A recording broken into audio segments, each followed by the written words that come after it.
Haleluya, shalom. Selamat pagi Bapak Ibu Saudara, mari bersama kita buka kebenaran firman Tuhan untuk kita pagi hari ini. Hari yang Tuhan berikan, hari yang baik ya. Kesusahan sehari cukup sehari, hari ini ada berkat Tuhan yang baru. Matius 8 ayat 19 dan 20. Saya baca buat Bapak Ibu Saudara. Matius 8 ayat 19, lalu datanglah seorang ahli Taurat dan berkata kepadanya, Guru, aku akan mengikut engkau kemana saja engkau pergi. Bapak Ibu, ayat yang barusan kita baca ini, Matius 8 ayat 19, menceritakan seorang ahli Taurat, seorang yang mempunyai kedudukan di dalam struktur organisasi keagamaan, datang kepada Yesus, tapi Yesus tidak tergerak akan tawaran yang diberikan.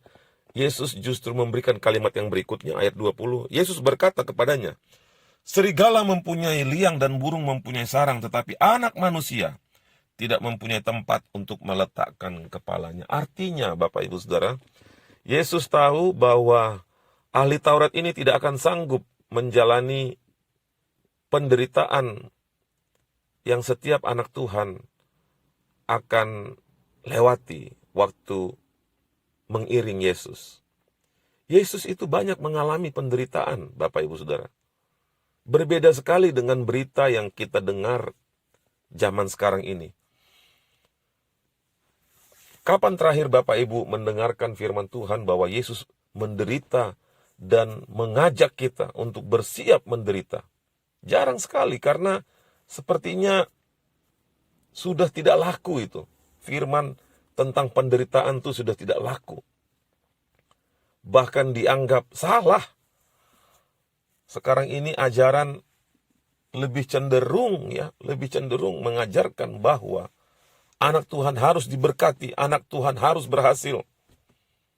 Sebenarnya yang dikatakan Yesus dengan hidup berlimpah adalah hidup di dalam Tuhan. Bukan hidup sesuai standar dunia ini, harus mempunyai benda ini, benda itu, kepemilikan ini, kepemilikan itu. Oleh karena itu Yesus berkata, anak manusia tidak mempunyai tempat untuk meletakkan kepalanya.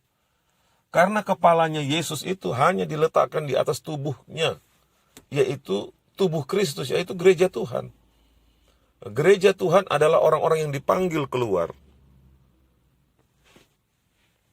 Oleh karena itu, Lukas 19 ayat 10 katakan, sebab anak manusia datang untuk mencari dan menyelamatkan yang hilang. Jadi anak manusia itu datang khusus, bukan untuk mencari berkat. Bahkan Yesus harus mati di kayu salib.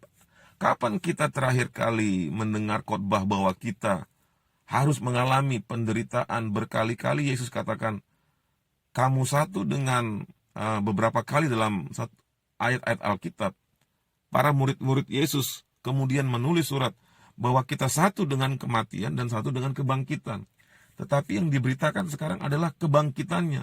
Satu dengan kematiannya tidak mau menyangkal daging, hidup sesuai dengan firman Tuhan, tidak kompromi, kan sudah menjadi pengajaran yang tidak laku.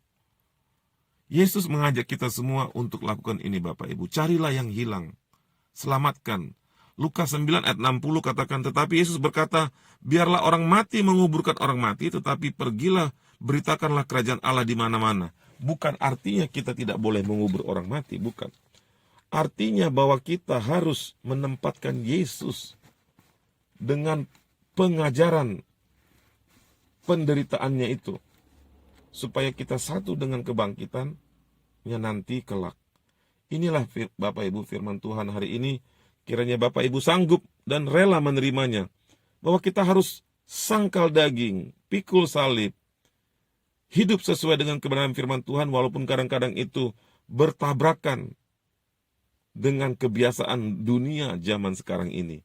Ya, marilah kita datang kepada Tuhan dengan hati yang setia, tulus, dan mau belajar akan kebenaran firman Tuhan. Kita berdoa bersama. Bapa, di dalam nama Tuhan Yesus, kami mengangkat tangan kami mengucap syukur Tuhan untuk kebenaran firman Tuhan. Kami mengangkat tangan kami sebagai tanda syukur. Biarlah firman Tuhan hari ini mengajarkan kami, menyadarkan kami bahwa kami harus mencari dan menyelamatkan yang hilang. Terima kasih Tuhan untuk peringatan yang Tuhan berikan, bahwa kami harus bekerja untuk menyelamatkan yang hilang ini. Sekalipun kami berprofesi sebagai pegawai kantor, guru, bisnismen, apapun profesi kami Tuhan. Biarlah Tuhan, kiranya kami melakukan yang seperti Yesus lakukan dan rela bekerja walaupun tidak nyaman, melawan nilai-nilai dunia akhir zaman yang sudah sangat berubah.